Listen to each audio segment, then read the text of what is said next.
दोस्तों, अंग्रेजों से आजादी हर कीमत पे सभी को चाहिए था, किसी को हिंसा से, किसी को अहिंसा से। पर देखा जाए तो गोडसे की शिकायत थी कि गांधी खुद को सही और अपने विरोधियों को गलत मानते हैं, लेकिन यह बात तो सभी पे लागू होती है। At the stroke of the midnight hour, when the world sleeps, India will awake to life and freedom. A moment comes, which comes but rarely in history, when we step out from the old to the new, when an age ends.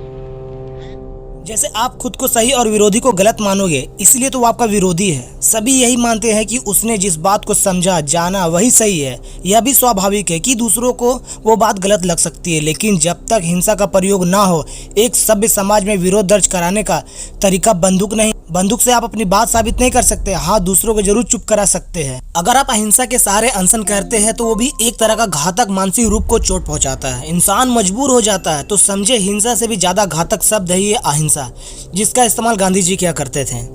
दोस्तों, हम सभी ने पढ़े हैं कि चरखे से हम लोगों को आजादी दिलाई, मान लेते इस बात को, पर असल राष्ट्रपिता कहे जाने वाले सुभाष चंद्र बोस, भगत सिंह, चंद्रशेखर आजाद, इन वीरों के बलिदान का कोई फायदा नहीं हुआ हमारे आजाद भारत देश में। दोस्तों, एक बात बता दूं, अगर सुभाष चंद्र बोस को गायब नहीं करवाया होता तो देश 1947 से पहले ही आजाद हो जाता, लेकिन गायब तो करवाया कमीनों ने, ऊपर से आजाद हिंद फौज का सारा पैसा चोरी कर लिया। दोस्तों, इसलिए अच्छे देशभक्त सूली चढ़ गए और जो अच्छे पॉलिटिक्स थे वो देश को अपने कब्जे में कर लिया और अपने हिसाब से देश को चलाने लगे।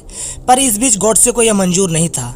गोडसे का कहना था कि हमारे प्यारे देश का बंटवारा तो कर दिया और पाकिस्तान को इस्लाम घोषित कर दिया, पर हिंदुस्तान को भी तो हिंदू राष्ट्र घोषित होना चाहिए।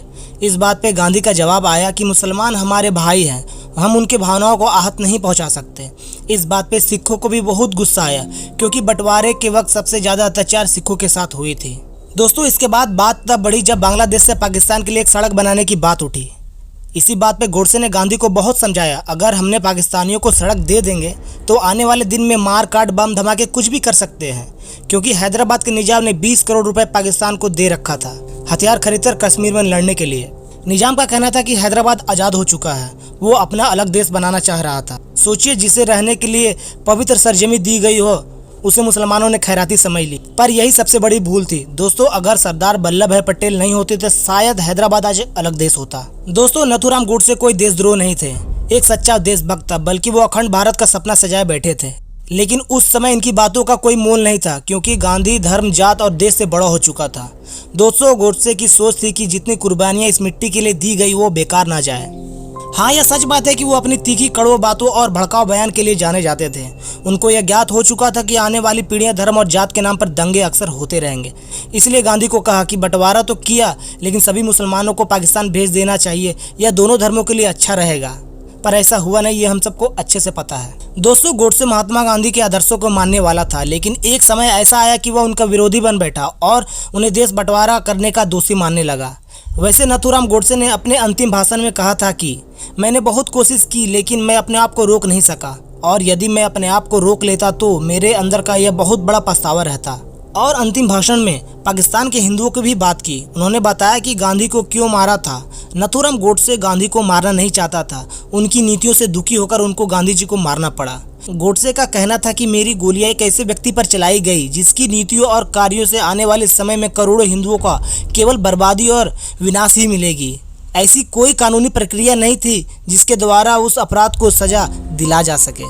इसलिए मैंने इस घातक रास्ते पर चलना शुरू किया।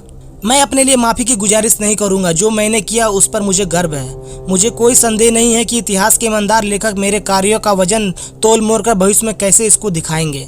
और जब तक सिंधु नदी भारत के ध्वज के नीचे से ना बहे तब तक मेरी अस्थियों को विसर्जित मत करना।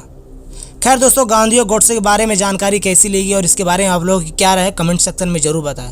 और वीडियो कैसा लगा, और वीडियो अच्छा लगा तो वीडियो को लाइक करें और ज़्यादा से ज़्यादा अपने परिवारों और दोस्तों को शेयर करें, ताकि मैं आप लोगों के लिए ऐसी वीडियो ला सकूँ। और ऐसी इन्फॉर्मेटिव वीडियो के लिए चैनल को जरूर सब्सक्राइब करें। मिलते हैं अगले वीडियो में, तब तक के लिए जय हिंद, वंदे मातरम।